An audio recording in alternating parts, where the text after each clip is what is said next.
Hello hello नमस्कार, जेठ hawkers पे आप सब लोगों का स्वागत है। और देखो, टाइटल थंबनेल से पता चल गया होगा मैं किस बारे में बात करना चाह रहा हूँ। एल्विश यादव का मंदिर परिसर में फोटो खींचना। देखो, अब किसी अननोन ने उसके ऊपर केस कर दिया। मतलब कि केस क्या, नॉर्मल एक चिट्ठी लिखी है और चिट्ठी में लिखा है कि भाई ये ऐसे कैसे हो गया, यहाँ पे अलाउड नहीं, रिस्ट्रिक्टेड जोन है। बट मैं इनको याद दिला दूं, सोशल मीडिया पे से मुझे पता चला ये सब कुछ चीज़ें। उस जगह पे बाकी बहुत सारे वीवीआईपीज जितने हैं उन सब की फोटोज है उसी जगह से, उसी पोजीशन में। दूसरा, मंदिर के जो भी ऑथराइज्ड लोग हैं उन्होंने भी एक स्टेटमेंट दिया है कि भाई जो जगह पे वो फोटो ली गई है वो प्रतिबंधित विस्तार में नहीं आता, बट वहां पे फोटोग्राफी अलाउड नहीं है। तो नहीं है तो मंदिर प्रशासन जो है वो मुहैया करवाता है फोटोग्राफी उनके हिसाब से।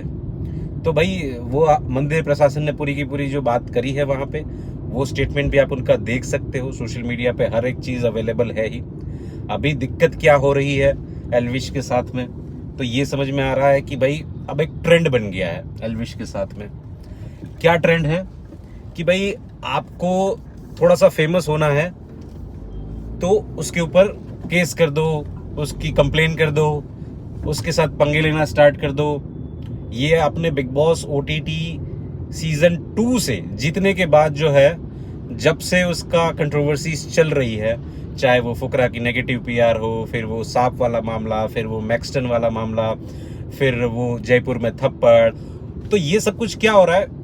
उसके बाद अभी लेटेस्ट ये एजाज, फिर एजाज को जवाब देना, ये सब कुछ चीजें, और आज ये मंदिर वाला।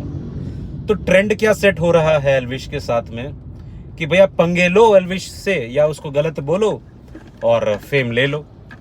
ट्रेंड तो यही सेट हुआ ना, आप देख लो ना। जितने भी कंट्रोवर्सीज हुई उन सब के अंदर सबका फायदा हुआ। सबसे बड़ा फायदा तो मैक्सटन का हुआ।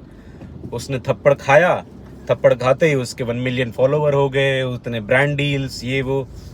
तो देखो, सबको समझ में आ रहा है कि क्या सिस्टम हो रही है और क्यों लगातार एल्विश को टारगेट किया जा रहा है।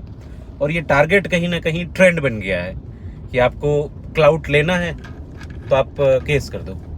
इस तरीके का ट्रेंड है जिसपे एल्विश को मेरे हिसाब से बहुत ही अलर्ट रहना पड़ेगा। और कोई भी आया गाया एरा गैरा कोई भी आके जो भी कुछ भी बोल देता है, वो तो उनको पता है कि उसको क्लाउड चाहिए। But Elvish need to understand कि देखो, हम कोई बताने वाले नहीं होते, इट्स जस्ट ओपिनियन, मेरा ओपिनियन है कि एरे गैरे नत्थु गैरे को जवाब देना ही नहीं चाहिए, है ना। अगर आपको उन सब चीज़ों से फर्क नहीं पड़ता है तो जवाब मत दो।